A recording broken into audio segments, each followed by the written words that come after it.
내 인생은 여기까지인 건가? 죽음이 이토록 고요할 줄은 몰랐습니다.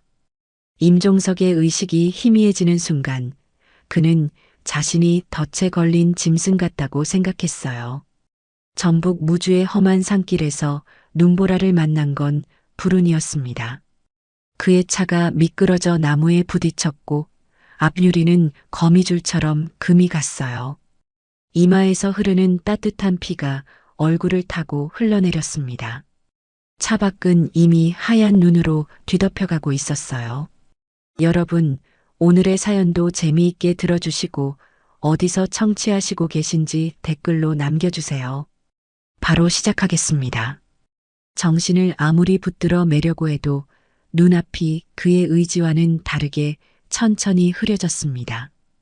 온기는 점점 그의 몸을 떠나고 있었어요. 손끝과 발끝의 감각이 사라지고 앞으로 기울어진 핸들에 머리를 기댄 채 그는 의식이 점점 멀어지는 것을 느꼈습니다. 마지막 생각은 서울 사무실에 두고 온 미완성 건축 도면이었어요. 그때였습니다. 희미한 의식 속에서 차창을 두드리는 소리가 들려왔어요. 처음에는 환각이라 생각했지만 소리는 점점 또렷해졌습니다. 임종석은 간신히 눈을 열었어요. 흐릿한 시야로 본 것은 작은 손바닥이 유리를 문지르며 안을 들여다보는 모습이었습니다. 빨간 털모자를 쓴 어린 아이의 얼굴이 보였어요. 아저씨, 괜찮으세요? 아저씨. 소녀의 목소리가 희미하게 들렸습니다. 그녀의 작은 얼굴은 추위에 발갛게 물들어 있었고 입에서는 하얀 김이 모락모락 피어올랐어요. 임종석은 마지막 힘을 짜내 창문 버튼을 눌렀습니다. 다행히 차창이 조금 내려갔어요. 도와주세요. 사고가. 그의 목소리는 갈라진 얼음처럼 부서졌습니다. 말을 이을 기력조차 없었어요. 소녀는 걱정스러운 눈빛으로 고개를 끄덕였습니다. 금방 엄마 데려올게요. 조금만 기다려요. 소녀는 눈속을 헤치며 뛰어갔고 임종석은 다시 의식이 희미해지는 것을 느꼈어요. 시간이 얼마나 흘렀을까요? 다시 누군가 차창을 두드리는 소리에 그는 간신히 눈을 떴습니다. 이번에는 소녀와 함께 한 여성이 서 있었어요.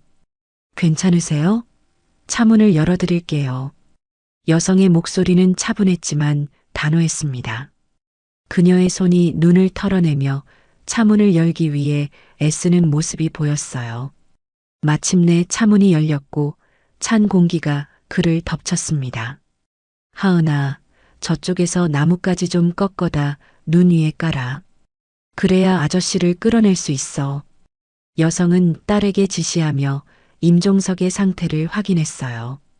그의 이마에는 피가 흐르고 있었고 창백한 얼굴은 이미 저체온증의 징후를 보이고 있었습니다.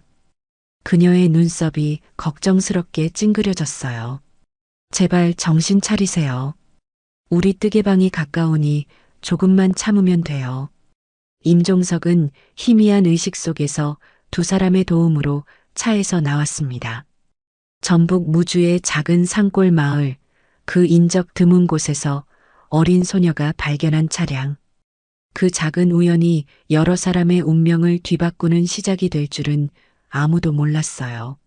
작은 뜨개방으로 들어서자 따뜻한 공기가 그를 감쌌습니다. 벽면은 다양한 색깔의 털실이 정갈하게 진열되어 있었고 구석에는 몇 개의 뜨개질 작품들이 전시되어 있었어요. 하은이라 불린 소녀는 재빨리 담요를 가져왔고 그녀의 어머니는 응급 처치를 시작했습니다. 다행히 깊은 상처는 아닌 것 같네요. 일단 따뜻한 차 한 잔 드시고 몸부터 녹이세요. 정신을 차리며 임종석은 자신을 도와준 사람들에게 감사 인사를 건넸어요. 마치 오랜 꿈에서 깨어난 것처럼 그의 머릿속은 여전히 혼란스러웠습니다. 정말 감사합니다. 제가 아마 그대로 있었다면. 그는 말을 끝맺지 못했어요. 죽음에 대한 생각은 너무나 가까웠습니다. 그는 천천히 목을 가다듬었어요. 저는 임종석이라고 합니다. 선재 건축사무소의 수석 디자이너예요. 그 순간 하은은 웃으며 손을 내밀었어요. 그녀의 눈은 초롱초롱 빛났고 양볼은 여전히 추위에 붉게 물들어 있었습니다. 저는 하은이에요. 7살이에요. 저기는 우리 엄마고요. 이수아예요. 이수아는 부드럽게 미소 지으며 말했어요. 그녀의 긴 머리카락은 한쪽으로 느슨하게 따아내려져 있었고 따뜻한 미소가 그녀의 얼굴을 환하게 밝혔습니다. 일단 충분히 쉬세요. 이 눈이 그치려면 시간이 걸릴 것 같네요. 임종석은 감사의 마음을 담아 고개를 숙였어요. 창밖으로는 여전히 눈이 살차게 내리고 있었고 무주의 산골 마을은 점점 더 깊은 눈 속에 잠겨갔습니다. 다음 날 아침, 임종석은 작은 뜨개방의 방에서 눈을 떴어요. 머리에 감긴 붕대를 만지며 어제의 일을 떠올렸습니다. 생사의 갈림길에서 그를 구해준 모녀의 모습이 선명하게 떠올랐어요. 그는 천천히 몸을 일으켜 창가로 다가갔습니다. 창밖으로는 여전히 눈이 조금씩 내리고 있었지만 어제보다는 한결 잔잔해진 모습이었어요. 방문이 열리고 이수아가 트레이를 들고 들어왔습니다. 따뜻한 아침 식사와 함께 약이 놓여 있었어요. 그녀의 움직임은 물 흐르듯 자연스러웠고 손끝에서는 뜨개질에 익숙한 사람 특유의 섬세함이 느껴졌습니다. 많이 좋아지셨나요? 열은 내렸지만 상처가 완전히 아물려면 시간이 필요할 것 같아요. 임종석은 고개를 끄덕이며 감사의 말을 전했어요. 그의 목소리는 어제보다 훨씬 또렷했습니다. 덕분에 많이 나아졌어요. 어제는 정말 감사했습니다. 이수아는 부드럽게 웃으며 그의 말을 자연스럽게 끊었어요. 그녀의 손가락이 트레이를 정리하는 모습이 마치 무언가를 뜨개질하는 것처럼 세심했습니다. 저보다 하은이가 먼저 발견해서 다행이었어요. 그 아이가 없었다면 아마. 임종석은 식사를 하며 자신을 구해준 사람들에 대해 궁금했어요. 작은 뜨개방의 내부는 오래되었지만 아늑하고 정갈했습니다. 구석구석에서 손으로 만든 따스함이 느껴졌어요. 이런 곳에서 뜨개방을 운영하시다니 특별하네요. 오래 사셨나요? 이수아는 창밖을 바라보며 잠시 생각에 잠겼어요. 그녀의 눈빛에 짧게 그림자가 스쳐 지나갔습니다. 마치 먼 기억의 파도가 그녀의 눈동자에 잠시 머물다 간 것 같았어요. 원래는 서울에 살았어요. 개인적인 사정으로 8년 전쯤 내려왔죠. 제 어머니는 이곳 출신이셨거든요. 돌아가신 후 이 작은 공간을 정리해 뜨개방으로 꾸몄어요. 그녀의 눈에 스친 그림자를 임종석은 놓치지 않았어요. 무언가 아픈 기억이 있는 듯 했지만 더 이상 캐묻는 것은 예의가 아니라고 생각했습니다. 그녀의 이야기에는 말하지 않은 무언가가 있음을 직감적으로 느꼈어요. 방문이 살짝 열리고 하은이 들어왔습니다. 아침부터 활기찬 모습이었어요. 그녀는 작은 발걸음으로 뛰어들어와 임종석 곁에 앉았습니다. 작은 손으로 그의 붕대를 조심스럽게 살펴보았어요. 아저씨, 많이 좋아지셨어요? 아직 아파요? 하은의 맑은 목소리에 방 안의 분위기가 환해졌습니다. 그녀의 순수한 관심은 마치 한 줄기 햇살처럼 따스했어요. 임종석은 미소 지으며 대답했습니다. 응, 많이 좋아졌어. 내가 발견해주지 않았다면 큰일 날 뻔했어. 정말 고마워. 하은은 자랑스러운 듯 환하게 웃었어요. 그녀의 작은 얼굴이 기쁨으로 빛났습니다. 이수아는 딸의 모습을 보며 미소 지었어요. 그 순간 임종석은 모녀의 닮은 미소에 이상한 친근감을 느꼈습니다. 임종석은 이제 자신이 누구인지 제대로 소개해야겠다고 생각했어요. 그는 목을 가다듬으며 바른 자세로 앉았습니다. 늦게 제대로 인사드리네요. 저는 선재 건축사무소의 수석 디자이너 임종석입니다. 서울에서 왔고 이 지역 휴양시설 설계를 맡고 있어요. 그 말을 듣는 순간 이수아의 얼굴이 확연히 굳었습니다. 그녀의 손에 들고 있던 찻잔이 미세하게 떨렸고 눈빛이 순간적으로 흔들렸어요. 마치 오래된 상처를 건드린 듯한 그 반응은 너무나 순간적이었지만 임종석의 눈을 피해가지 못했습니다. 선재 건축사무소. 이수아의 목소리는 거의 들리지 않을 정도로 작았어요. 그녀의 눈동자가 잠시 허공을 헤매다 다시 현실로 돌아온 듯 했습니다. 그녀는 재빨리 평정을 되찾으려 했지만 손끝의 떨림은 여전했어요. 임종석은 그녀의 반응이 의아했습니다. 선재 건축사무소는 유명하긴 했지만 이런 산골에서 이렇게 강한 반응을 보일 정도는 아니었어요. 혹시 선재 건축사무소를 아시나요? 이수아는 재빨리 표정을 정리하고 어색한 미소를 지었어요. 그녀는 창밖으로 시선을 돌리며 마음의 동요를 감추려 했습니다. 그러나 그녀의 어깨가 여전히 긴장한 상태였어요. 아니에요. 그저 큰 회사라서 놀랐을 뿐이에요. 서울의 유명한 곳에서 이런 산골까지 오다니 의외네요. 그녀의 목소리는 평온해 보였지만 임종석은 그녀의 눈에서 복잡한 감정을 읽을 수 있었어요.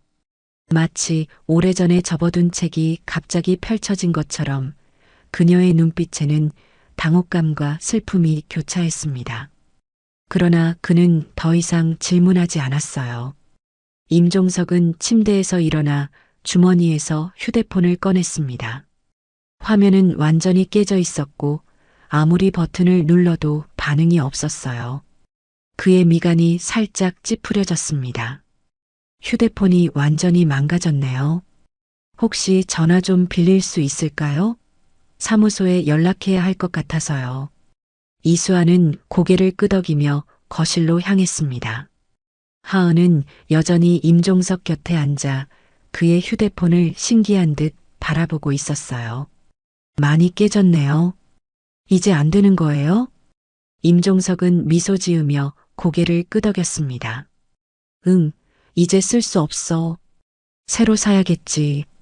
잠시 후 이수아는 전화기를 들고 돌아왔어요. 그녀는 멀찍이 서서 전화기를 건넸습니다. 마치 물리적 거리를 두려는 듯한 그 모습이 임종석의 눈에 들어왔어요. 여기 있습니다. 편하게 통화하세요. 임종석은 감사의 인사를 건네고 전화를 걸었습니다. 몇 번의 신호음 끝에 전화가 연결되었어요. 여보세요, 박 대표님? 임종석입니다. 늦게 연락드려 죄송합니다. 무주에서 차량 사고가 났습니다. 그는 자신의 상황을 간략히 설명했어요. 사고 경위와 현재 자신을 도와준 가족에 대해 그리고 폭설로 도로가 막혀 당장은 돌아갈 수 없다는 것까지.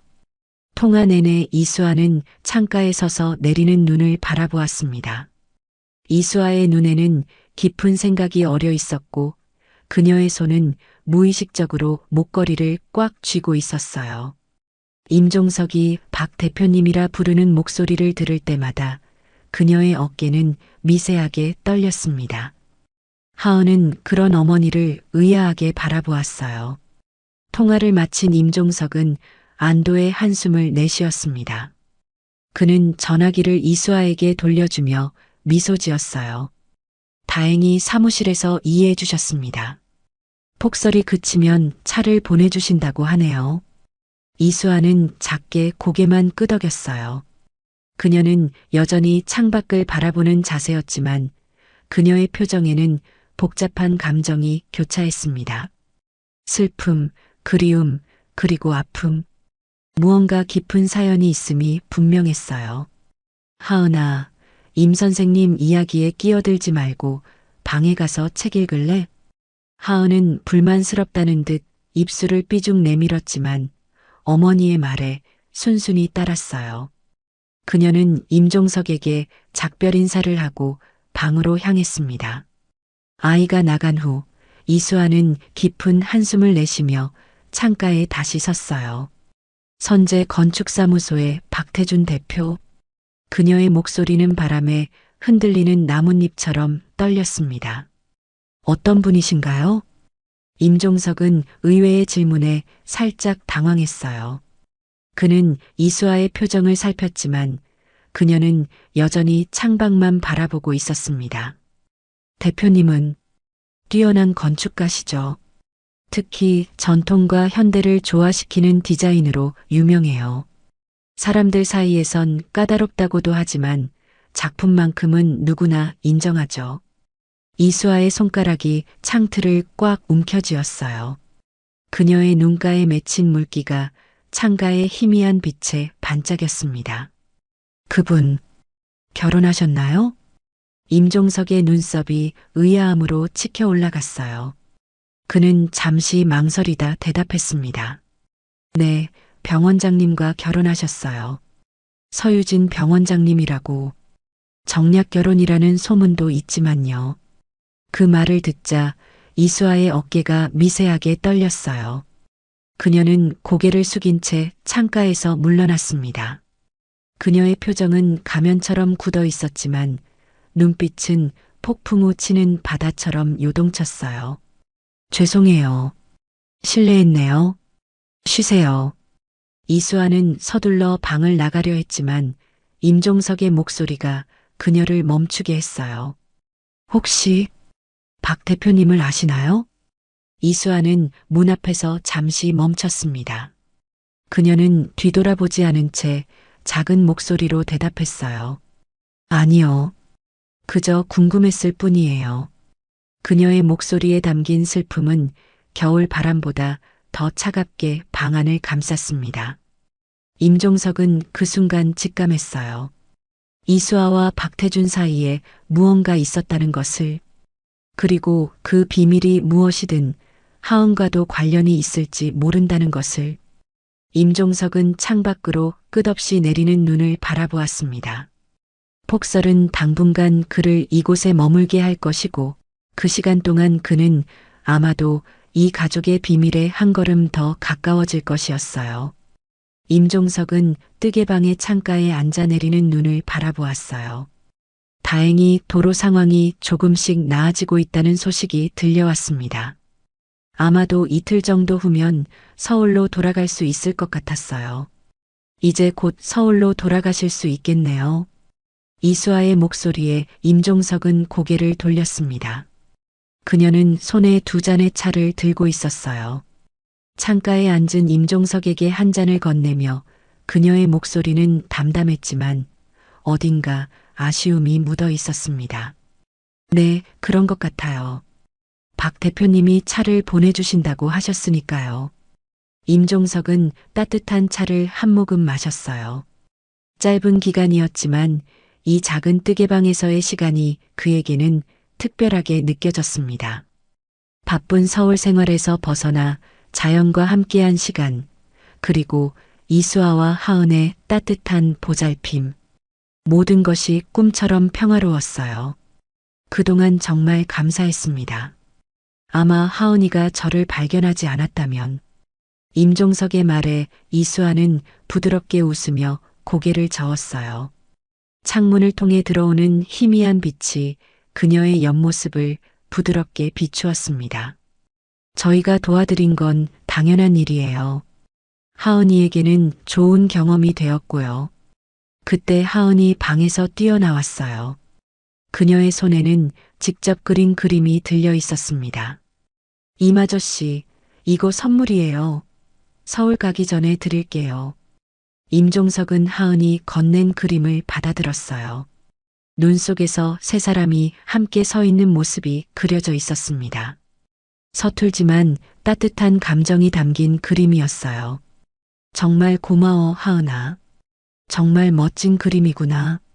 하은은 기쁨에 찬 표정으로 자랑스럽게 웃었어요. 임종석은 문득 생각이 떠올랐습니다. 우리 함께 사진 한 장 찍는 건 어떨까요? 추억으로 남길 겸. 이수아는 잠시 망설이는 듯 했지만 하은의 환한 표정에 미소 지으며 고개를 끄덕였어요. 그녀는 서랍에서 오래된 폴라로이드 카메라를 꺼냈습니다. 어머니가 쓰시던 건데 아직 작동해요. 세 사람은 뜨개방 앞 하얀 눈이 쌓인 배경 앞에 나란히 서서 사진을 찍었어요. 하은은 양쪽에서 이수아와 임종석의 손을 잡고 환하게 웃었습니다. 폴라로이드에서 사진이 천천히 나오기 시작했어요. 그들의 웃는 모습이 하나둘 드러났습니다. 제가 하나 가져도 될까요? 임종석이 물었고 이수아는 고개를 끄덕였어요. 그는 사진 한 장을 주머니에 넣었습니다. 뜻밖의 만남이었지만 그는 이 순간을 기억하고 싶었어요. 다음 날 아침 도로가 마침내 열렸다는 소식이 들려왔습니다. 선재 건축사무소에서 보낸 차가 점심 무렵 도착할 예정이었어요. 임종석은 짐을 정리하며 마음 한구석이 무거웠습니다. 이상하게도 이곳을 떠나는 것이 아쉬웠어요. 정말 고맙습니다. 이번 일은 제 평생 잊지 못할 거예요. 이수아는 미소를 지으며 고개를 저었어요. 그녀의 눈빛은 따뜻했지만 어딘가 쓸쓸함이 스며 있었습니다. 천만에요. 그저 인연이었을 뿐이에요. 서울에 돌아가시면 건강하게 지내세요. 하은은 눈물을 참으며 임종석의 손을 꼭 잡았어요. 그녀의 작은 얼굴에는 진심 어린 아쉬움이 가득했습니다. 꼭 다시 오세요. 약속해요. 임종석은 하은의 작은 손을 부드럽게 쥐며 고개를 끄덕였어요. 약속할게. 다음에는 좋은 선물도 가져올게. 정오가 되자 선재 건축사무소에서 보낸 검은색 세단이 뜨개방 앞에 도착했어요. 임종석은 마지막으로 인사를 건네고 차에 올랐습니다. 차창 너머로 본 이수아의 표정은 복잡했어요. 그녀의 눈에는 알 수 없는 감정이 어려 있었습니다. 차가 움직이기 시작하자 하은은 열심히 손을 흔들었어요. 그녀의 작은 모습이 차창 너머로 점점 작아져 갔습니다. 임종석은 주머니에 넣어둔 사진을 꺼내 바라보았어요. 그 사진 속에는 서로 다른 세계에 살던 세 사람이 환하게 웃고 있었습니다. 이미사님, 사장님께서 많이 걱정하셨습니다. 돌아가시면 바로 보고드리라고 하셨습니다. 운전석의 비서가 말했어요. 임종석은 고개를 끄덕였습니다. 서울로 돌아간다는 생각에 그는 다시 현실로 돌아오는 느낌이었어요. 차는 무주의 산길을 벗어나 고속도로로 접어들었습니다. 임종석은 창밖으로 스쳐 지나가는 풍경을 바라보며 지난 며칠간의 일을 생각했어요. 이상하게도 이수아가 선재 건축사무소를 듣고 보였던 반응이 자꾸 떠올랐습니다. 그녀의 떨리는 손과 흔들리는 눈빛. 분명 무언가 있었어요. 서울에 도착하자 날이 이미 어두워지고 있었습니다. 임종석은 바로 선재 건축사무소로 향했어요. 늦은 시간이었지만 박태주는 여전히 사무실에 있을 것이라고 생각했습니다. 유리와 철골로 이루어진 웅장한 건물 앞에 차가 멈췄어요. 임종석은 깊은 숨을 들이마시고 건물 안으로 들어갔습니다. 엘리베이터를 타고 최상층으로 올라가는 동안 그는 주머니 속 폴라로이드 사진을 만지작거렸어요. 박태준의 사무실 문을 두드리자 안에서 차분한 목소리가 들려왔어요. 들어오세요. 임종석은 문을 열고 들어갔습니다.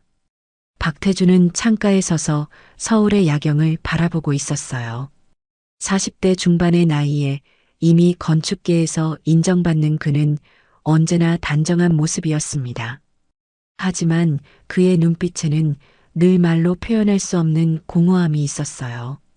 대표님, 돌아왔습니다. 박태준은 돌아서서 반갑게 미소 지었어요. 그의 단정한 양복과 깔끔한 외모는 언제나 완벽했습니다. 이미사, 정말 걱정했어. 산속에서 고생 많았겠어. 다행히 큰 사고는 아니었습니다. 오히려 좋은 분들을 만나 잘 지냈습니다. 박태주는 자리에 앉으며 손짓했어요. 앉아. 무주 리조트 개발권에 대한 이야기도 들어보고 싶지만 먼저 자네가 겪은 일에 대해 들려줘. 임종석은 자리에 앉아 자신이 겪은 사고와 구조되는 과정을 상세히 설명했어요. 그는 특히 하은과 이수아에 대해 이야기했습니다. 대표님, 제가 그 산골 마을에서 정말 좋은 분들을 만났습니다. 이분들 덕분에 목숨을 건졌어요. 박태주는 고개를 끄덕이며 미소 지었어요. 그의 눈빛은 따뜻했지만 어딘가 피곤해 보였습니다.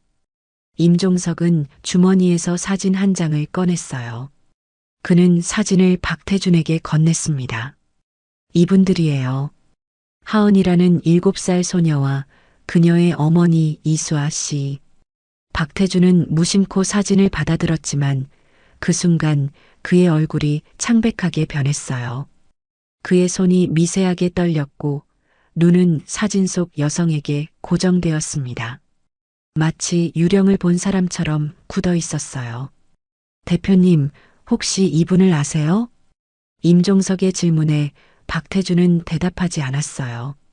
시간이 멈춘 듯한 침묵이 흐른 후 그는 겨우 입을 열었습니다. 수아, 내 첫사랑이야. 그의 목소리는 거의 속삭임에 가까웠어요. 임종석은 완전히 놀라 말을 잊었습니다. 그는 자신의 귀를 의심했어요. 정말요? 놀라운 우연이네요.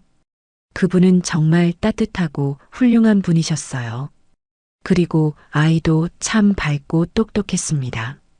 박태준의 눈에는 복잡한 감정이 교차했어요. 그의 손가락이 사진 속 이수아의 얼굴을 천천히 쓸었습니다. 오랜 그리움이 그의 눈빛에 서려 있었어요. 이 아이의 이름은 뭐라고 했지? 하은이라고 했습니다. 7살이라고 했어요. 박태준의 눈에 갑자기 깨달음이 번쩍였어요. 7살. 그리고 그의 첫사랑 이수아. 그들이 헤어진 것은 8년 전이었습니다. 그는 사진을 손에 꽉 쥐며 자리에서 벌떡 일어났어요. 이미사, 회의는 취소하게. 지금 당장 그곳에 가야겠어. 임종석은 놀란 표정으로 물었어요. 대표님, 무슨 일이세요? 박태준의 눈빛은 결연했고 온몸은 긴장으로 가득 차 있었어요. 그는 코트를 집어들고 서둘러 말했습니다. 난 그녀를 사랑했지만 가족의 반대로 헤어졌어.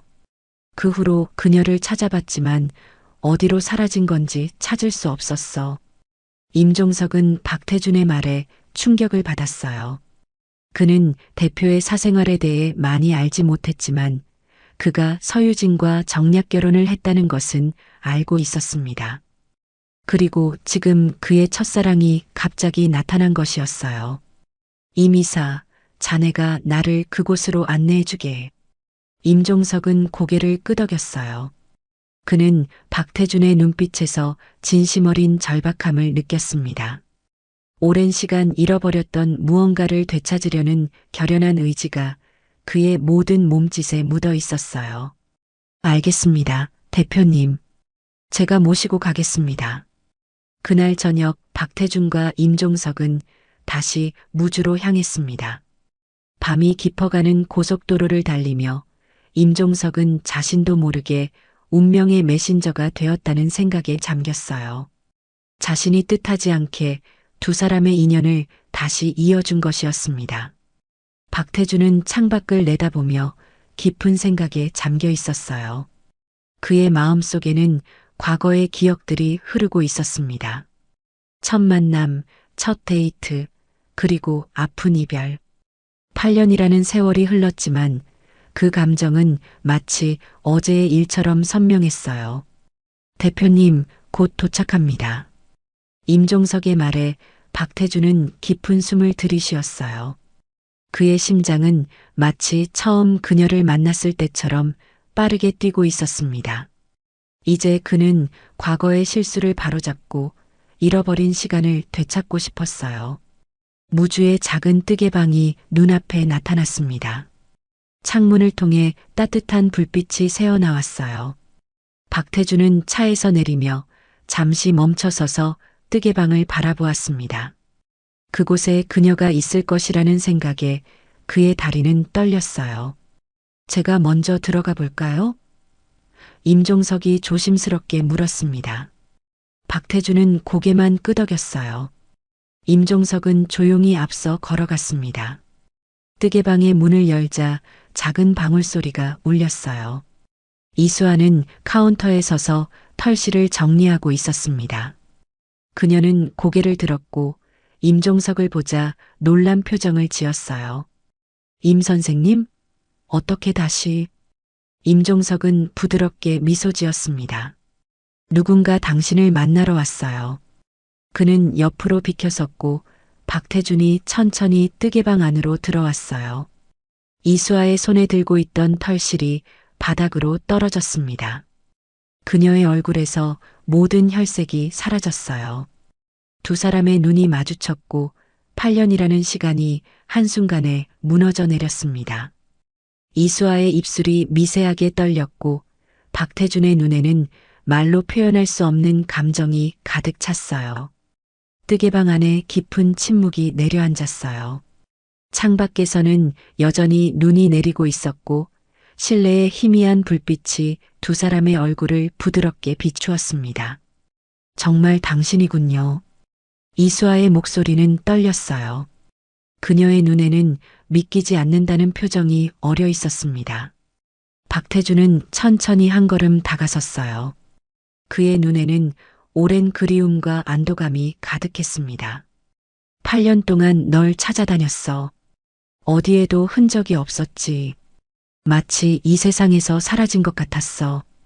이수아의 손이 카운터 가장자리를 꽉 움켜쥐었어요. 그녀는 눈을 내리깔았습니다. 가슴속에서 억누르던 감정이 치밀어 올랐어요. 그게 내가 원했던 거였어요. 당신에게 짐이 되고 싶지 않았으니까. 박태준의 표정이 아픔으로 일그러졌어요. 그는 이수아에게 더 가까이 다가갔습니다. 왜? 어떻게 그런 생각을 했어? 난 뉴욕에서 돌아오자마자 너를 찾았어. 하지만 내 아파트는 비어 있었고 아무도 내가 어디로 갔는지 알지 못했어. 이수아의 눈에서 눈물이 흘러내렸어요. 그녀는 재빨리 손등으로 눈물을 닦아냈습니다. 당신이 뉴욕으로 떠나기 전날 밤을 기억해요? 박태준의 뺨이 붉어졌어요. 그는 고개를 끄덕였습니다. 그들의 마지막 밤, 이별을 아쉬워하며 나눈 사랑. 그것은 너무나 선명한 기억이었어요. 그날 밤 이후 난 임신했어요. 박태준의 얼굴이 순간적으로 창백해졌습니다. 그의 눈이 크게 떠졌고 입술이 미세하게 떨렸어요. 숨이 멈춘 듯 했습니다. 그리고 하은이는 말을 끝맺지 못했지만 박태준은 이미 알아차렸어요. 그의 가슴이 세차게 뛰기 시작했습니다.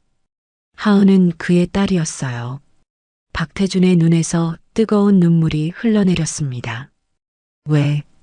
왜 말해주지 않았어? 이수아는 깊은 한숨을 내쉬었어요. 그녀의 눈빛에는 오랜 후회와 슬픔이 담겨 있었습니다. 당신의 꿈을 망치고 싶지 않았어요. 박 회장님이 그토록 원하시던 뉴욕 연수, 당신의 미래까지 내가 모든 것을 망칠 수는 없었어요. 그녀의 어깨가 미세하게 떨렸어요.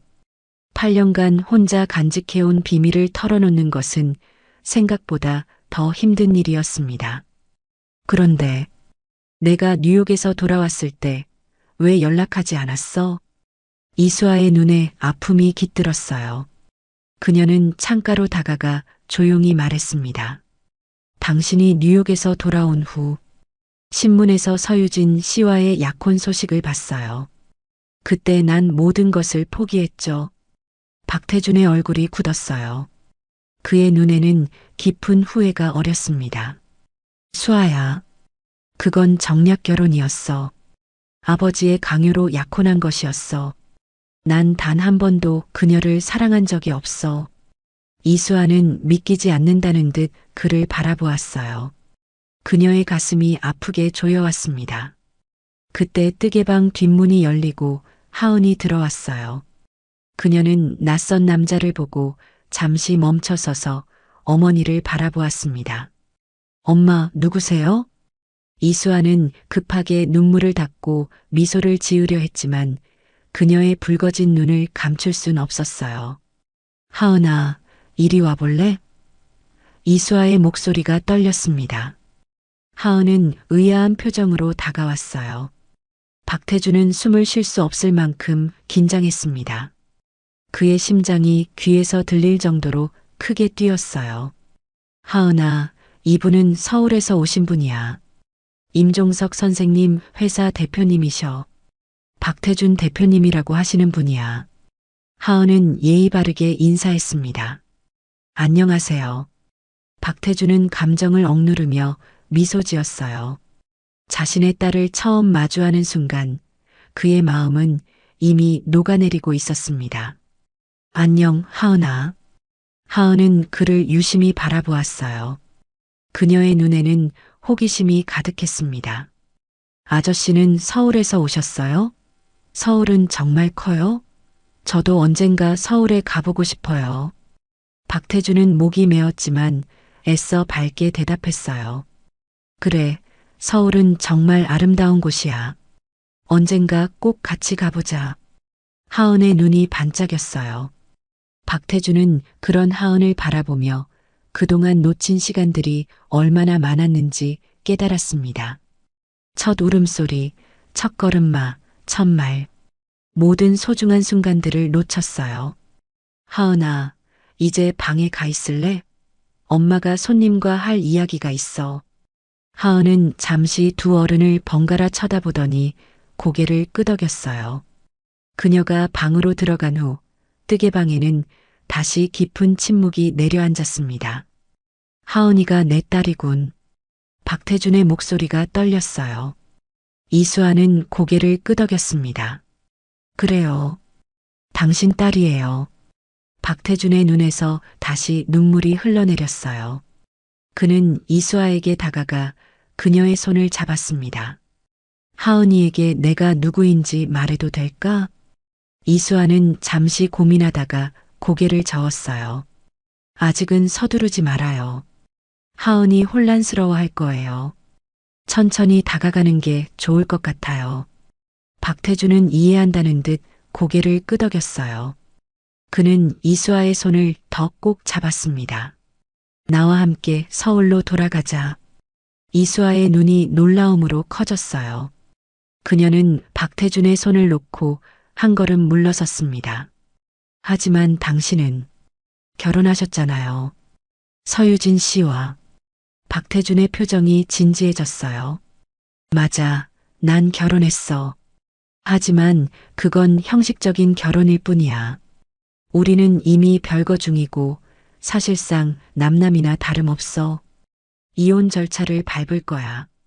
이수아는 믿기지 않는다는 표정으로 그를 바라보았어요. 그녀의 입술이 미세하게 떨렸습니다. 진심인가요? 내 인생에서 이보다 더 진심인 적은 없었어. 수아야, 우리가 함께 할 수 있는 기회가 다시 왔어. 하은도 있고, 우리 셋이 진짜 가족이 될 수 있어. 이수아의 눈가에 새로운 눈물이 고였어요. 그녀는 창밖으로 내리는 눈을 바라보았습니다. 8년간 혼자서 하은을 키우며 얼마나 많은 어려움을 겪었는지, 그리고 얼마나 박태준을 그리워했는지. 시간을 좀 주세요. 생각해 볼게요. 박태준은 고개를 끄덕였어요. 그는 이수아의 결정을 존중했습니다. 얼마든지. 하지만 알아줬으면 해. 8년 전과 달리 이번엔 내가 물러서지 않을 거라는 걸. 그날 밤 이수아는 오랫동안 잠을 이루지 못했어요. 그녀는 창가에 앉아 눈이 내리는 모습을 바라보며 깊은 생각에 잠겼습니다. 하은의 방에서는 평화로운 숨소리가 들려왔어요. 서울로 간다는 것은 그녀에게 큰 결정이었습니다. 8년간 지켜온 평화로운 삶을 뒤로하고 다시 복잡한 세상으로 뛰어드는 것이니까요. 하지만 하은을 생각하면 아이에게 아버지가 필요하다는 것을 그녀도 알고 있었어요. 다음 날 아침 이수아는 결정을 내렸습니다. 그녀는 하은을 깨워 부드럽게 말했어요. 하은아, 엄마가 너한테 말해줄 게 있어. 하은은 졸린 눈을 비비며 고개를 들었습니다. 뭐예요, 엄마? 우리 서울에 가볼까 해. 어떨 것 같아? 하은의 눈이 커졌어요. 그녀의 얼굴에 환한 미소가 번졌습니다. 정말요? 서울에 가요? 와, 신나요. 이수아는 미소 지으며 딸의 머리를 쓰다듬었어요. 하은의 기쁨 어린 반응을 보니 자신의 결정이 옳았다는 생각이 들었습니다. 오전에 박태준이 다시 뜨개방을 찾아왔을 때 이수아는 그에게 결정을 알렸어요. 서울로 가볼게요. 하은을 위해서, 그리고 우리를 위해서. 박태준의 얼굴에 환한 미소가 번졌어요. 그의 눈은 기쁨으로 빛났습니다. 정말? 정말로?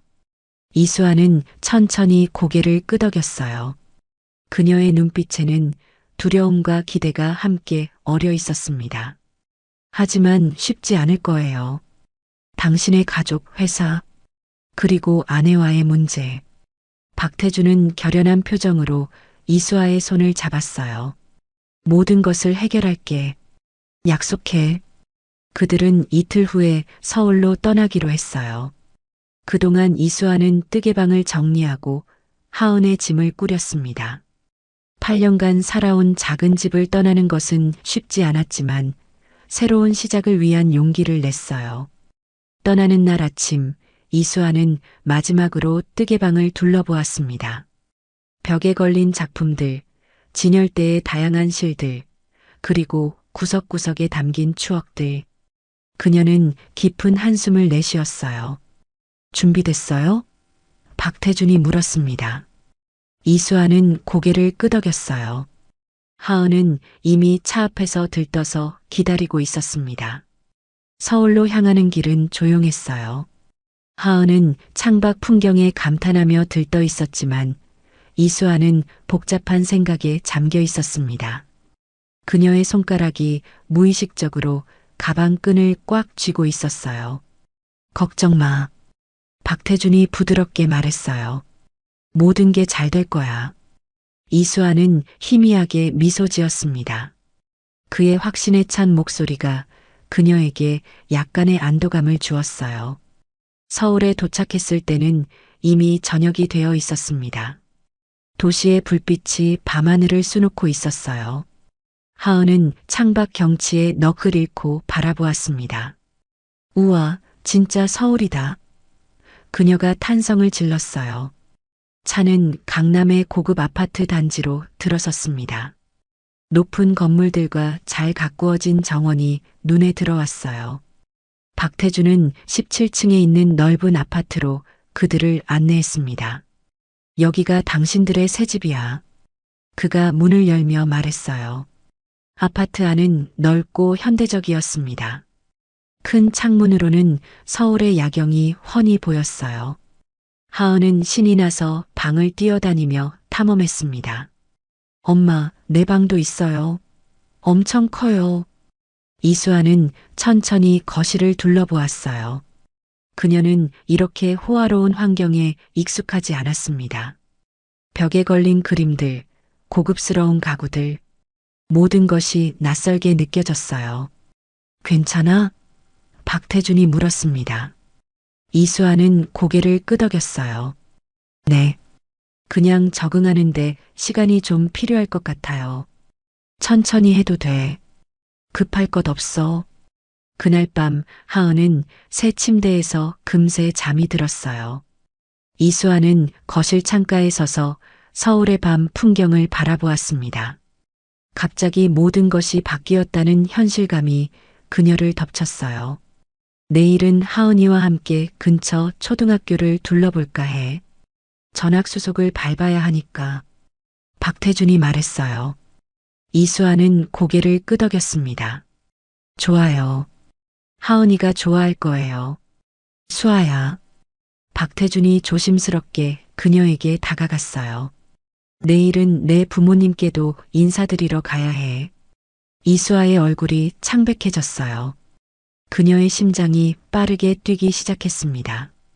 당신 부모님께요? 하지만 걱정 마. 내가 먼저 상황을 설명할게.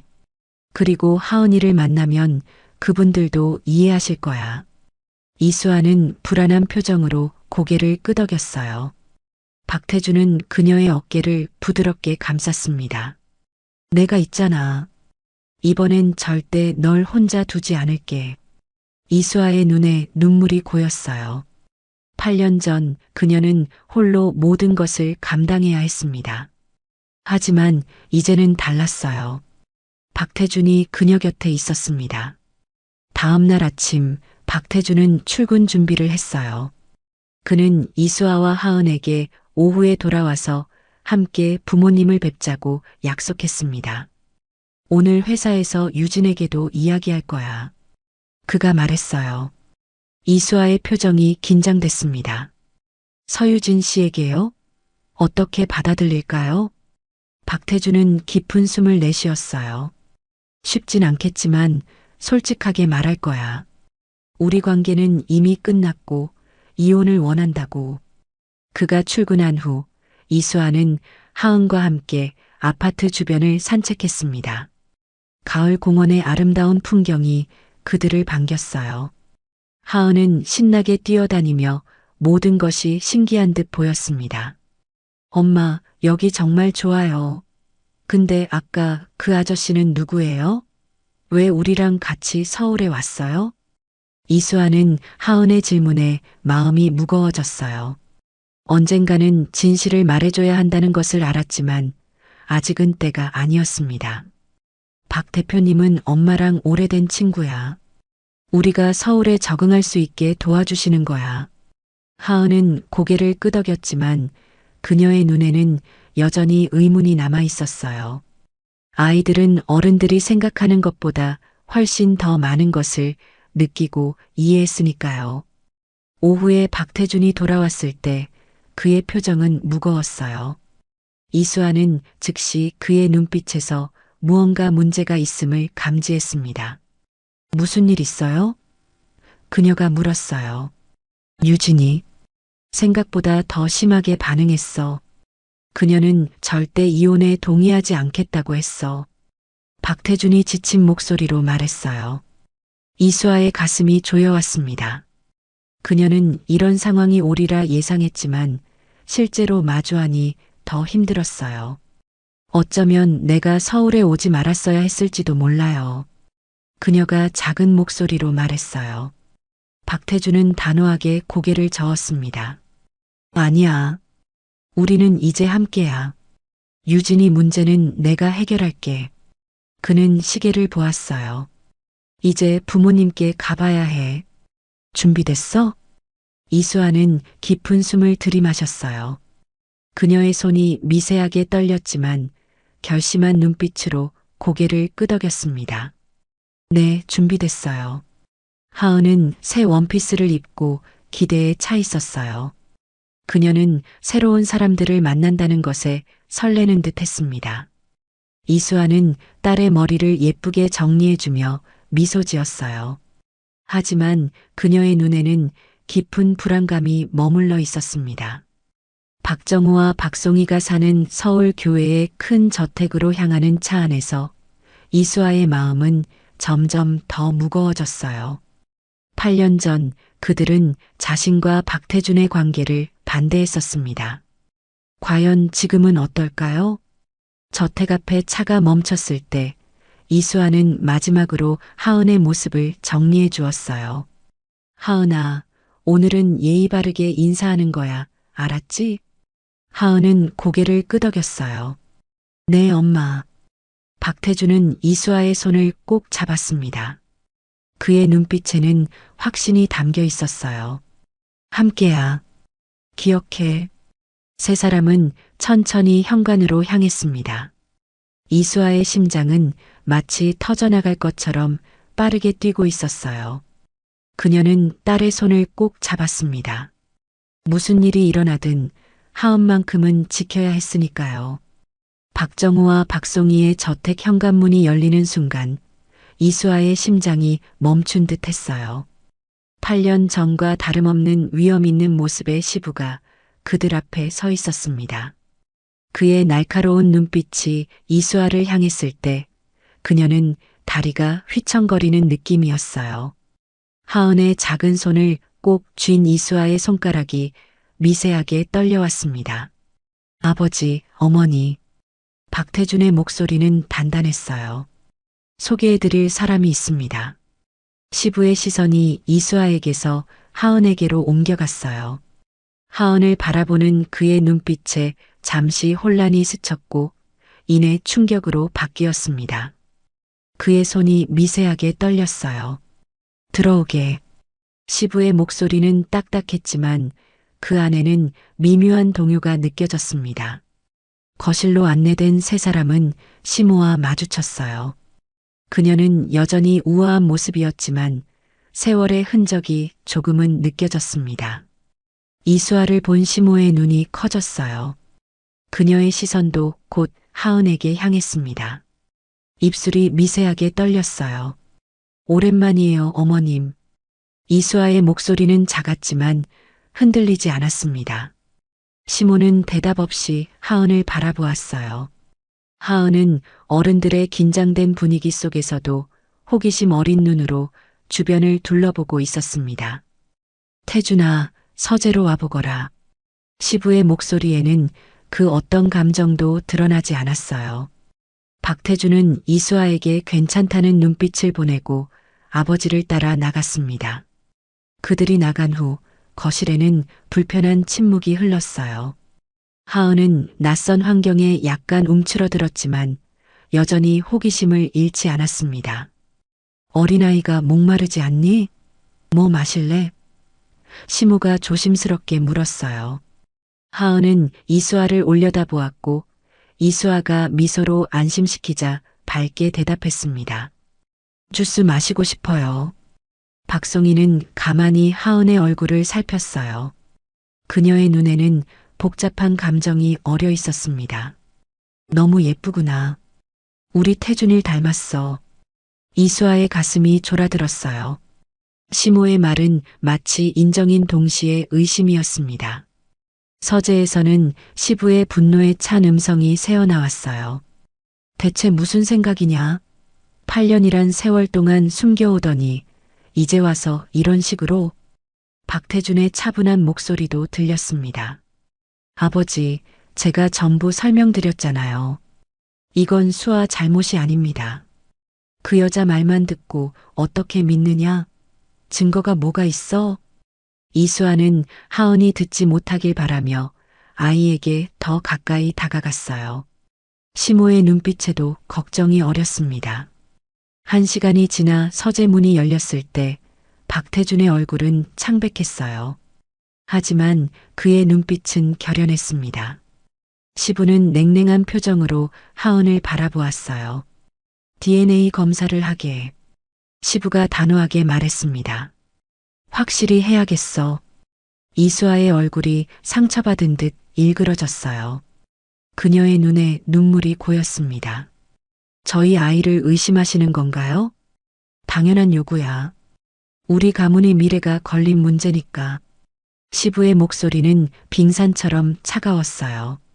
박태준은 이수아의 어깨에 손을 얹었습니다. 괜찮아, 수아야. 검사하자. 검사 안 하면 다 해결될 거야.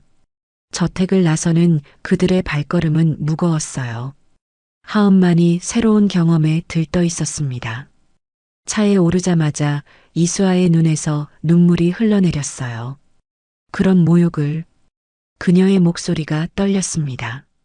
박태준은 그녀의 손을 꼭 잡았어요. 내가 미안해. 하지만 이게 가장 빠른 방법이야. 검사 결과가 나오면 누구도 의심할 수 없어. 다음 날 아침 박태주는 하은과 이수아를 병원으로 데려갔습니다. 그곳은 박태준의 와이프 서유진이 병원장으로 있는 곳이었어요. 박태준은 가능한 한 서유진과 마주치지 않으려 했지만 운명은 그들을 비웃듯 엘리베이터 앞에서 서유진과 마주치게 했어요. 서유진의 얼굴이 순간 굳었습니다. 그녀의 시선이 이수아와 하은에게 꽂혔어요. 얼음처럼 차가운 미소가 그녀의 입가에 맺혔습니다. 아, 이것들이 그 소문의 주인공들이군요. 서유진의 목소리는 꿀처럼 달콤했지만 그 안에 담긴 독은 예리했어요. 박태준이 한 발 앞으로 나섰습니다. 지금은 그럴 시간 없어, 유진. 나중에 얘기하지. 검사는 빠르게 진행되었고 결과는 3일 후에 나올 거라고 했어요. 담당 의사가 떠난 후 박태준은 깊은 한숨을 내쉬었습니다. 그날 저녁 박태준은 서유진의 사무실을 찾았어요. 그녀는 창가에 서서 그를 기다리고 있었습니다. 날씨는 흐렸고 그녀의 표정도 구름처럼 어두웠어요. 정말 이혼하고 싶은 거야? 서유진의 목소리에는 분노보다 슬픔이 더 묻어 있었습니다. 유진아, 우리 둘 다 알잖아.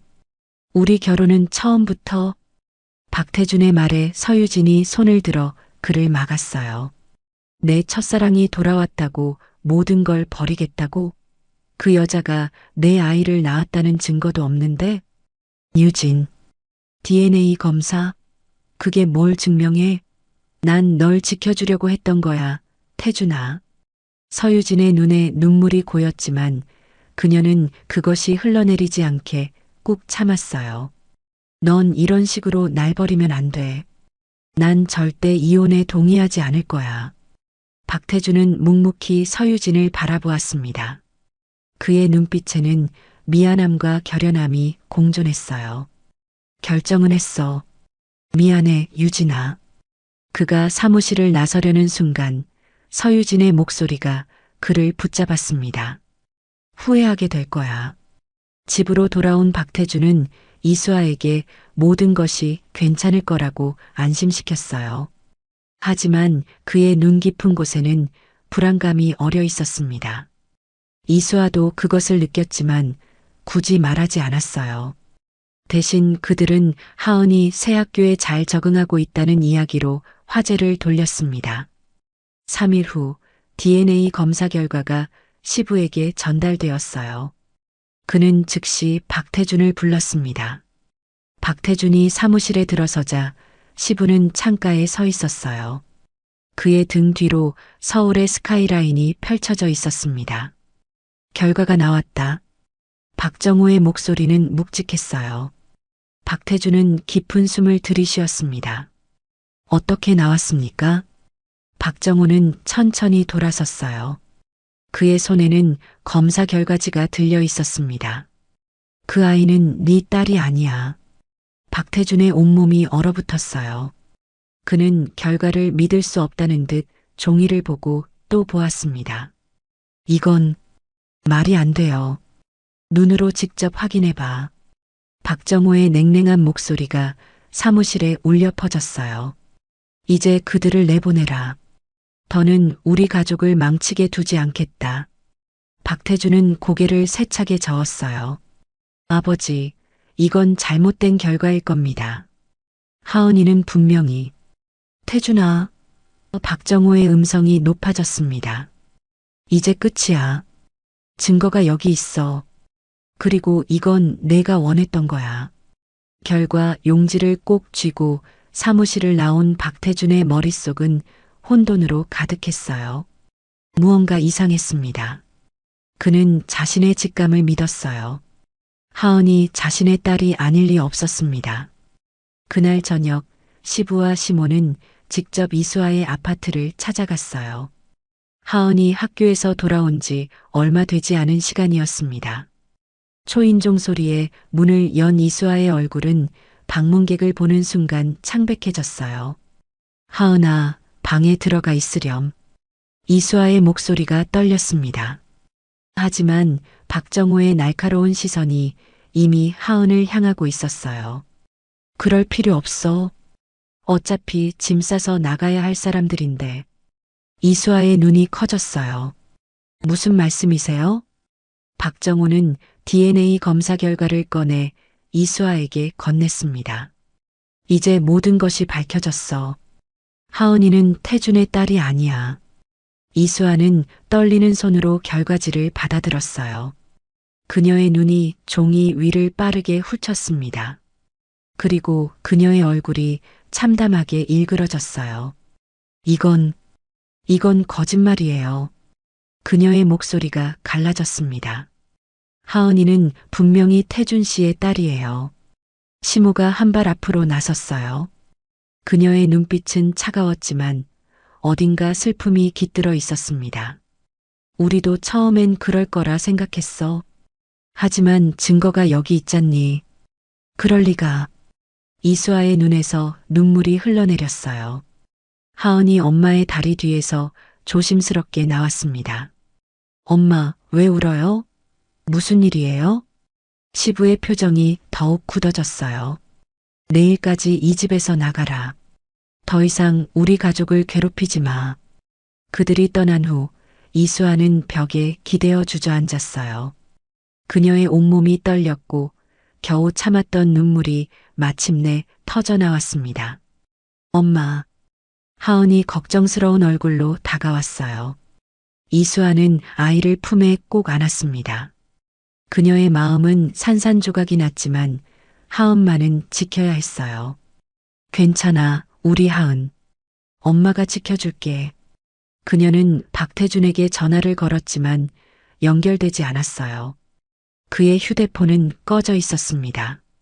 이수아는 마지막 시도로 메시지를 남겼어요. 회장님과 어머님이 오셔서 저희를 범죄자라고 했어요. 하은이와 저는 무주로 돌아갑니다. 이런 상황에서 더 이상 머물 수 없어요. 이수아는 메시지를 보내고 깊은 한숨을 내쉬었어요.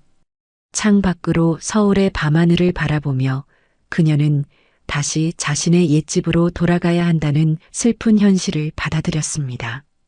한편 선재 건축사무소에서는 중요한 회의가 진행 중이었어요.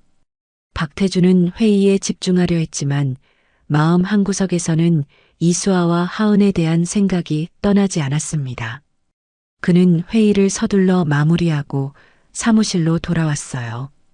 바로 그때 그의 오른팔 임종석이 다급히 문을 두드렸습니다. 임종석의 얼굴은 심각했어요. 대표님, 이수아 씨에게서 연락이 왔습니다. 정말 큰일이에요. 박태준은 임종석이 건넨 메시지를 읽고 창백해졌어요. 그는 즉시 이수아에게 전화를 걸었지만 이미 그녀의 전화는 꺼져 있었습니다. 이런 일이 어떻게 해? 박태준의 목소리가 떨렸어요. 임종석은 잠시 망설이다 입을 열었습니다. 대표님, 제가 검사 결과를 의심해 봤어요. 뭔가 이상합니다. 박태준의 눈이 번쩍 빛났어요. 어떤 점이? 결과가 너무 빨리 나왔어요. 보통 이런 검사는 더 시간이 걸리는데. 그리고 검사를 담당한 의사가 서유진 병원장과 매우 가까운 사람이라고 들었습니다. 박태준의 표정이 험악해졌어요. 그의 주먹이 책상을 내리쳤습니다. 그럴 리가. 서유진이 그럴 리 없어. 하지만 그의 머릿속에서 서유진의 마지막 경고가 울려 퍼졌습니다. 후회하게 될 거라던 그 말. 박태준은 자리에서 벌떡 일어났어요. 이미사, 당장 그 의사를 찾아. 진실을 밝혀야 해. 임종석은 재빨리 움직였어요. 그는 병원으로 향했습니다. 진료실에 도착했지만 담당 의사 최정우는 그곳에 없었어요. 간호사는 그가 휴가를 냈다고 했습니다. 임종석은 의심스러운 눈빛으로 주변을 살폈어요. 무언가 이상했습니다. 병원 복도를 걷던 중 임종석은 우연히 한 기술자와 마주쳤습니다. 그는 최정우의 검사실에서 나오는 중이었어요. 임종석이 자신을 박태준의 이사라고 소개하자 기술자는 경계하는 듯 했습니다. 하지만 임종석의 진지한 태도에 그도 조금씩 마음을 열었어요. 강 팀장님이 요즘 뭔가 이상해요. 갑자기 고급차를 바꾸고 원래는 최 선생님이 담당하던 검사인데 병원장님 특별 지시로 강 팀장이 맡았다고 하더군요. 임종석의 직감이 날카롭게 반응했어요. 그는 강 팀장을 찾아 나섰습니다. 퇴근 시간이 다 되어 병원 주차장에서 그를 발견했어요. 강지원은 임종석을 보자 당황한 기색이 역력했습니다. 그의 눈빛이 불안하게 흔들렸어요. 강 팀장님, 박태준 대표님의 DNA 검사에 대해 이야기 좀 해요. 강지원은 주변을 둘러보며 낮은 목소리로 말했습니다. 여기서 이야기하긴 위험해요. 따라오세요. 두 사람은 병원 근처 조용한 카페로 자리를 옮겼어요. 강지원의 손이 미세하게 떨렸습니다. 그는 커피를 한 모금 마시고 깊은 숨을 내쉬었어요. 사실 그 검사 결과는 조작됐습니다. 임종석의 눈이 커졌어요. 누구 지시로요? 병원장님이. 강지원의 목소리가 더 작아졌습니다. 서유진 병원장님이 직접 지시하셨어요. 저는 거절할 수 없었습니다. 임종석은 그 자리에서 박태준에게 전화를 걸었어요. 박태준의 음성이 분노로 떨렸습니다. 그는 즉시 서유진을 만나러 가겠다고 했어요. 서유진의 사무실로 향하는 박태준의 발걸음은 무거웠습니다. 그의 눈빛에는 배신감과 분노가 가득했어요. 비서도 막지 못하고 그는 서유진의 사무실로 성큼 들어섰습니다. 서유진은 창가에 서 있었어요. 그녀는 박태준이 올 것을 예상했다는 듯 조용히 그를 맞이했습니다. 어떻게 그럴 수 있어? 박태준의 목소리가 떨렸어요. 서유진은 천천히 그를 향해 돌아섰습니다. 그녀의 얼굴에는 감정이 없었어요. 난 그저 우리 가족을 지키려 했을 뿐이야. 가족? 우리가 언제 진짜 가족이었어? 넌 날 속였어, 서유진. 검사 결과를 조작하다니. 서유진의 입술이 비틀렸어요. 그 여자와 아이가 내 인생을 망치게 둘 순 없었어. 넌 내 거야, 태준아. 항상 그래왔고 앞으로도 그럴 거야. 박태준은 고개를 절레절레 저었습니다. 그의 눈에는 이제 연민만이 남아 있었어요. 끝났어, 서유진. 더 이상 이런 식으로 살 수 없어. 이혼 서류는 내일 변호사가 보낼 거야. 그가 문을 향해 돌아섰을 때 서유진의 목소리가 차갑게 날아왔습니다. 넌 후회할 거야, 태준아. 내가 없으면 넌 아무것도 아니야. 박태준은 서유진을 뒤로 한 채 사무실을 빠져나왔어요. 그는 임종석에게 즉시 연락해 이수아를 찾도록 지시했습니다. 하지만 이미 늦었어요. 이수아와 하은은 서울을 떠난 후였습니다. 임종석은 강지원을 설득해 원본 DNA 검사 결과를 확보했어요. 그는 또한 서유진이 검사 결과를 조작하도록 지시한 증거도 찾아냈습니다. 모든 것이 명백했습니다. 하은은 분명 박태준의 딸이었어요. 박태준은 부모님을 찾아갔습니다. 그는 모든 진실을 털어놓았어요. 처음에 시부는 분노했지만 증거를 직접 확인한 후 그의 표정이 점차 변했습니다. 시모의 눈에는 복잡한 감정이 어렸어요. 그 아이가 정말 우리 손녀였던 거구나. 시모의 목소리가 떨렸습니다.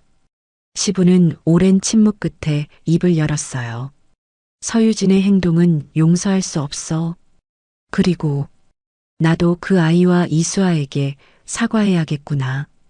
그날 밤 박태준은 무주로 향했습니다. 그의 마음은 불안과 기대로 가득했어요. 창밖으로 내리는 비를 바라보며 그는 이수아와 하은에게 어떤 말을 해야 할지 생각했습니다. 무주에 도착했을 때는 이미 깊은 밤이었어요. 뜨개방의 불은 꺼져 있었지만 2층 작은 창에 불빛이 비치고 있었습니다. 박태준의 심장이 빠르게 뛰었어요. 그는 천천히 문을 두드렸습니다.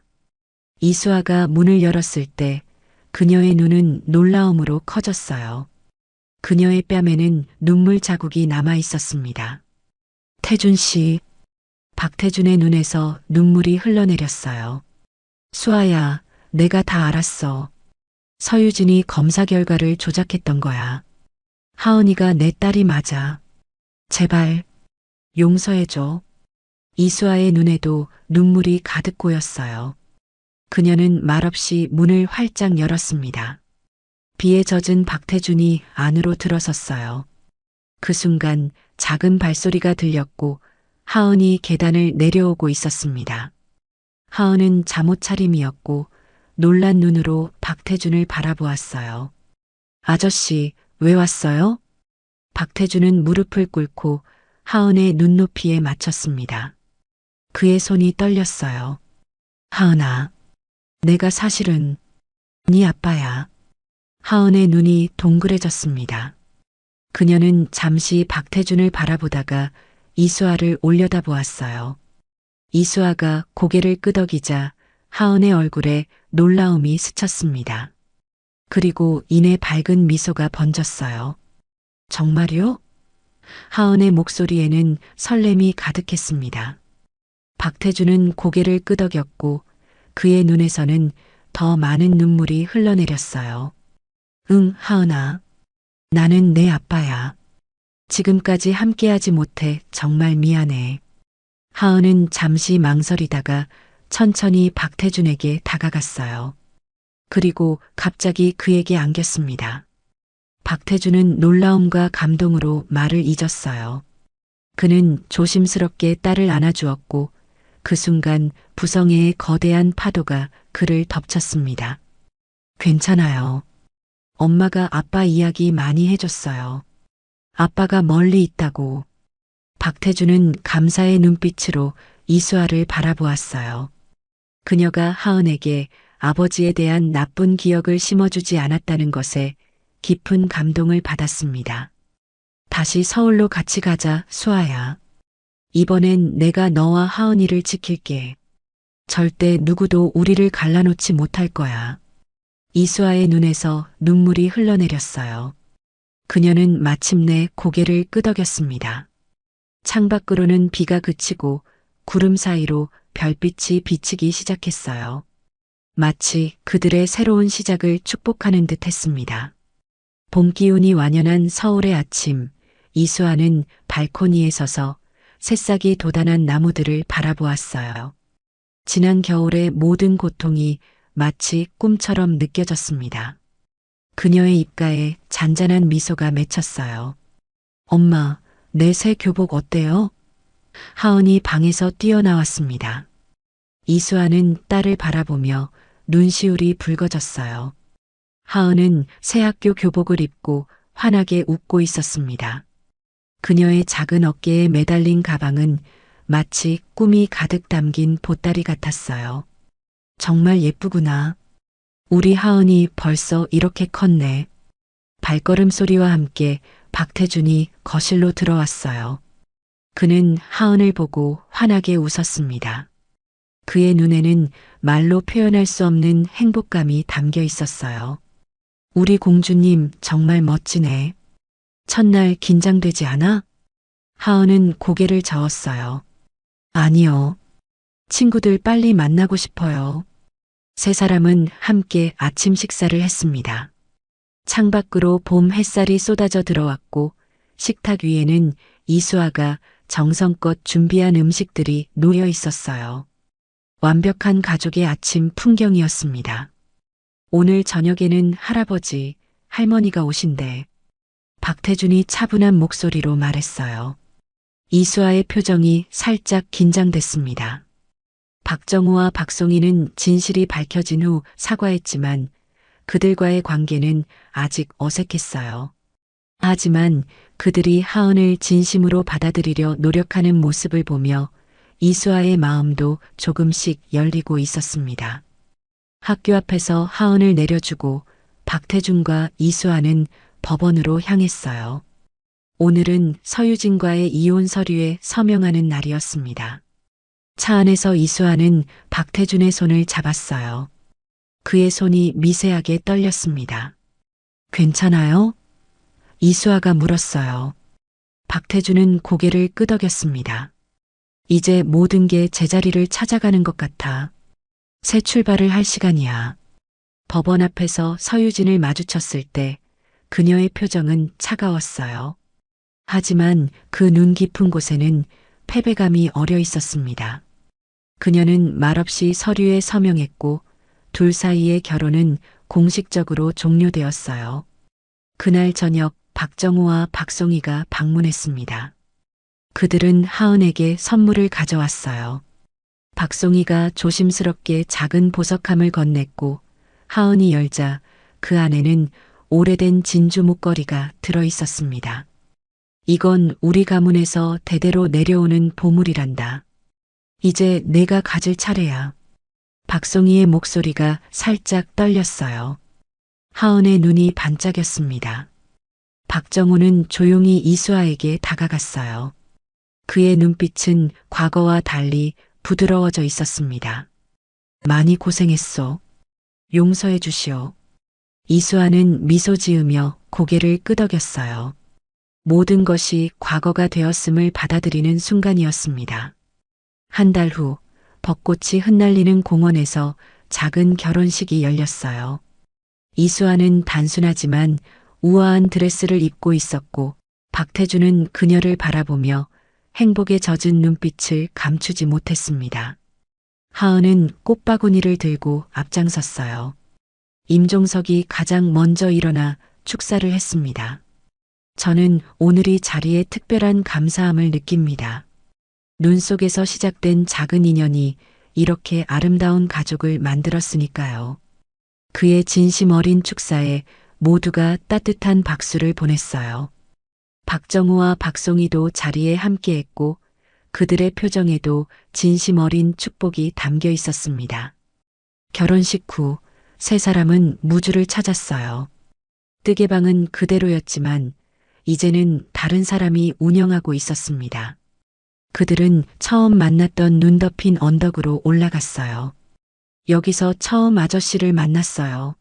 하은이 임종석을 처음 발견했던 장소를 가리키며 기억을 떠올렸습니다. 박태준은 이수아의 손을 꼭 잡았어요. 우리 인연의 시작이 된 곳이야. 이수아의 눈에 눈물이 고였지만 그것은 슬픔이 아닌 행복의 눈물이었어요. 그녀는 박태준과 하은을 바라보았습니다. 그들은 이제 진정한 가족이었어요. 그때 하늘에서 첫눈이 내리기 시작했습니다. 하은은 기쁨에 찬 비명을 지르며 두 팔을 벌렸어요. 눈송이들이 세 사람 주위를 감싸 안았습니다. 신기하지 않아요? 우리가 처음 만났을 때처럼 눈이 내려요. 이수아가 속삭였어요. 박태준은 미소 지으며 고개를 끄덕였습니다. 우리의 인연은 눈과 함께 시작되었으니까. 눈 내리는 언덕 위에 서 있는 세 사람의 모습은 마치 완벽한 그림 같았습니다. 그들의 발자국이 하얀 눈 위에 남았고 그 흔적은 새로운 시작을 알리는 지도처럼 펼쳐졌어요. 모든 어둠을 지나 마침내 그들은 진정한 행복을 찾았습니다. 오늘의 이야기는 여기까지입니다. 사연 재미있게 들으셨다면 어디서 청취하시고 계신지 댓글로 한번 남겨주세요. 여러분의 이야기도 기다리겠습니다.